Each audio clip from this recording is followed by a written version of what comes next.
história. Claro, fica à Eu não vontade. quero ser maçante com a galera. Não, tá pode louco? contar, Mas, cara, a minha família tinha um bingo. Ah, Tinha um bingo aqui em Pelotas, ali na 7 de setembro. Era um bingo de caça-níqueis. tá. Cara, era elitizado. O pessoal que entrava ali ganhava uísque, sabe? E jantar. Era uma coisa muito bacana.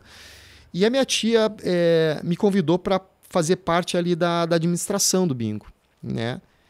E aí um dia eu tô lá, né, vendo o que precisava e tal, e aí eu vejo um segurança, pô, o cara, uma muralha lá na frente do bingo, era o segurança, né? Fui me apresentar, Michael Falcão, o nome do cara. Ah, Pô! Michael Falcão, o nome do cara. Putz, cara, e aí a gente começou a trocar ideia, só que o Michael, infelizmente ele não tá mais aqui, mas o Michael, por mais que tenha tido alguns problemas pessoais, comigo, cara, ele foi um cara sempre 100%. Foi um irmão pra mim, cara, legal. a gente nunca se estressou, nunca discutimos.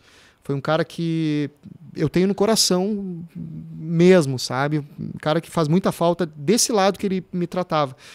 E aí ele me convidou pra fazer aula de boxe. Disse, cara, como é que eu vou treinar com esse cara? Eu já era meio brigão, né? Cara, Tu vou já treinar- era, Leandro? Tu eu gostava? Eu era muito brigão. E disse, cara, eu vou chegar lá, a primeira que eu levar porque a gente pensa isso que a gente estava Sim. conversando no começo, vou chegar lá, os caras vão me bater.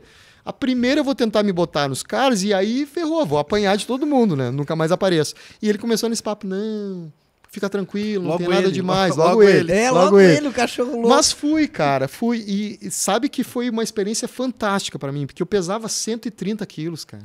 Mentira! Eu pesava 130 quilos. Pô, Eu já Leandro. fui bem gordinho mesmo. E comecei a treinar, adorei.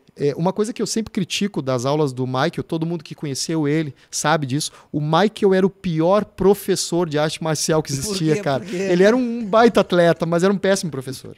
Então a gente não conseguia aprender o que ele estava tentando passar. A didática dele não era boa. E eu sempre tive uma facilidade de absorver ali aquele conteúdo, o básico, a essência, para poder depois repassar aos outros. Sim. Então eu comecei a ter essa percepção. E aí, quando eu vi, eu já estava puxando os treinos dos alunos dele. E depois de muito tempo, aí já falando, eu treinei 12 anos boxe, mas isso em 2009 para 2010, que ele foi pro UFC, eu já era um dos técnicos dele. Ah, tu foi técnico Fui dele, não técnico sabia. dele. No Bellator, as últimas 2 lutas Tu que ele tava fez, lá? eu fiz camp com ele. Fui Ah, pra que Santa legal. Catarina, Ah. Conheci muita gente, cara. Veio gente, porque na época nós não podíamos falar, mas veio gente famosa. Eu me né, lembro dos comentários na época. No Capão do Leão, que era a casa dele, ele morava numa chácara, vinha gente famosa treinar com a gente, era treino fechado, não podia divulgar, Sim. né?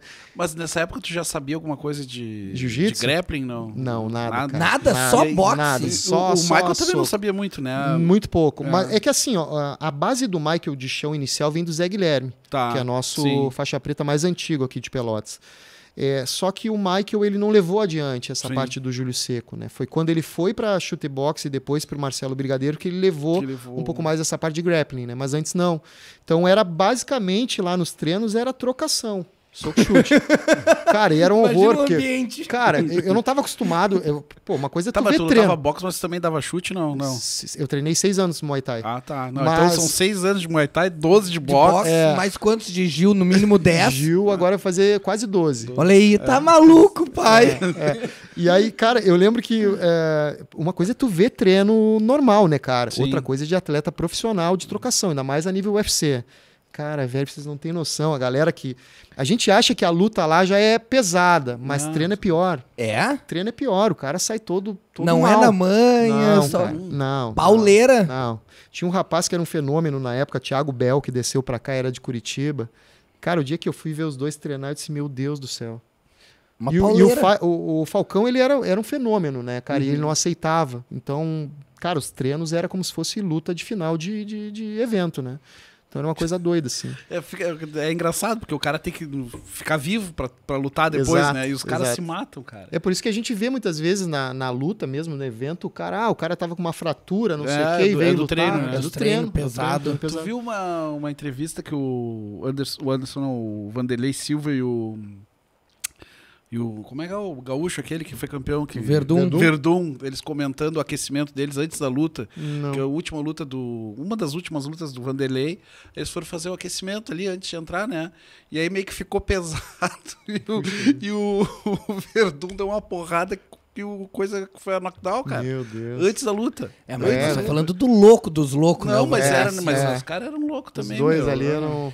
Mas e no jiu-jitsu, tu chegou a ser campeão de boxe amador? O Otávio Não. tinha essa dúvida. Eu Não, achava não. que já era campeão de algum campeonato. Não, alguma eu não coisa. quis, eu tinha muito receio, até porque na época a minha mãe era totalmente contra, né? Então toda vez que eu falava em luta, ela saltava, né? Eu não te criei para te apanhar dos outros, ela dizia, né? Então eu evitava. E tinha muito medo por conta do meu trabalho, porque eu conciliava as lutas com o trabalho, Sim. né? Então, poxa, na trocação, qualquer errinho ali, Sim. tu vai ficar 2 semanas Com olho todo roxo, mal, olho né? roxo, exato. Então eu tinha todo esse cuidado, então eu não quis lutar. Quando eu fui convidado, aí depois de muito tempo, né? Teve aqueles problemas do Falcão, infelizmente, enfim. E eu tinha muita criança. No Laranjal eu tinha uns 80 e tantos alunos já, de Tá. MMA, né? Cara, eu tinha gente que vinha do Capão do Leão, umas 5, 6 pessoas para treinar comigo no Laranjal, cara. Pô, que massa. Era Ribas. muito forte, muito forte. E aí eu disse, eu não vou poder manter agora essa criançada, principalmente, porque o que eu vou justificar para os pais? A imagem não era minha do Sim. do que aconteceu, né? Mas eles acabam linkando. Eu disse, cara, eu não vou mais dar aula. Aí foi quando eu me dediquei totalmente ao jiu-jitsu, né? Que no começo, até o Fabrício Testa foi um dos meus primeiros professores. O Testa dizia, cara, tu tem que lutar, tu tem potencial para lutar. Eu disse, cara, eu não vou lutar nunca. Não vou lutar nunca. E aí foi indo. Quando veio, ele me inscreveu no campeonato. O primeiro foi aqui em Pelotas. Ganhei, fui campeão na categoria, perdi no absoluto. Eu falei, cara, não tem nada demais. É o que tu treina na academia. É diferente de boxe, de muay thai, que tem pancada. Uhum. E aí foi. Mas, Ribas, antes da gente entrar no jiu-jitsu, tu relata que tu era um guri brigão, que tu gostava de briga, aí tu entrou na academia do Michael Falcão, tu ficou 12 anos, aí tu conheceu o Muay Thai também. O que tu aprendeu, o que tu amadureceu nesse período, o que o esporte, a arte marcial te proporcionou pra tu amadurecer? Tu diminuiu teu ímpeto de brigão na rua? Uma série de questões. A primeira é que tu tá exposto, né? Quando tu tá na rua e tu passa por um estresse, se tu é um artista marcial, tu vai ter complicações seríssimas, né, cara? Porque tu é uma arma.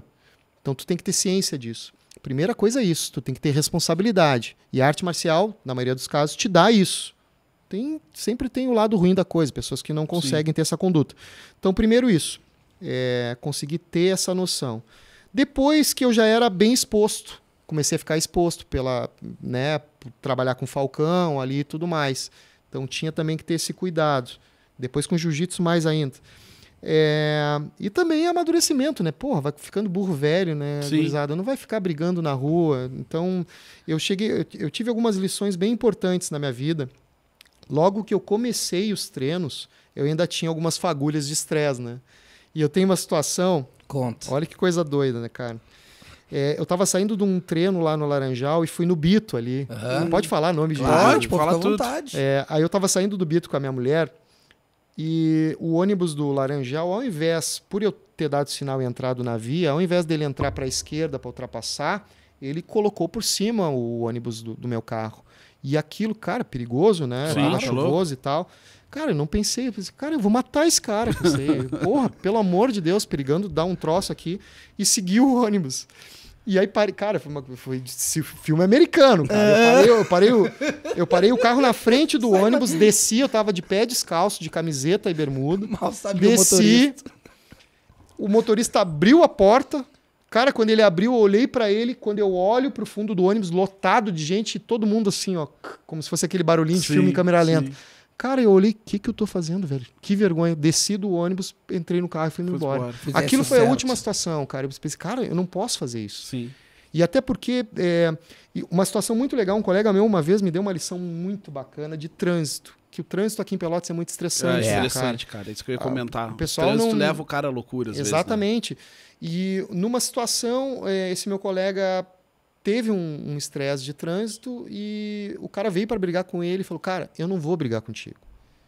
Se eu brigasse contigo, um de nós dois iríamos nos machucar. Não seria bom para mim, para minha família, nem para ti, nem para tua família. E eu tenho certeza que eu acho que eu ia te machucar. Então não vamos brigar, cara. A gente pode ser amigo. Cara, deu. Parece uma bobagem, o pessoal tem papo careta, mas faz todo sentido, cara. Pô, cara, numa besteira dessa aí, tem gente que acaba machucado mesmo, entendeu? Ou até morto. Não, e eu acho muito interessante isso, que é quando tu tens aquele segundo que tu para e tu não agiu, tu refletiu, significa que tu amadureceu, que naquele momento tu teve duas escolhas a tomar, né? Tu não tava mais sobre a emoção, a razão pousou ali por algum minuto. Mas eu acho que a arte marcial, ela te dá isso na maioria das vezes, porque tu começa a entender, cara, tu tem um potencial de machucar. Claro. E aí as pessoas não entendem isso, né? Elas diminuem, as pessoas que não treinam, elas diminuem o poder que o cara que treina Exatamente. tem. Sobre quem não treina. Eu lembro, eu nunca passei por essa situação, mas o Falcão de ir em alguns lugares e testarem ele. Sim. Porque queriam ver qual era o potencial dele. Eu nunca passei por isso, graças a Deus. E quando eu toco na noite, eu toco e vou embora. Eu não me relaciono ali dentro porque, cara, eu não quero estar exposto. Até porque não é da minha conduta de estar ali.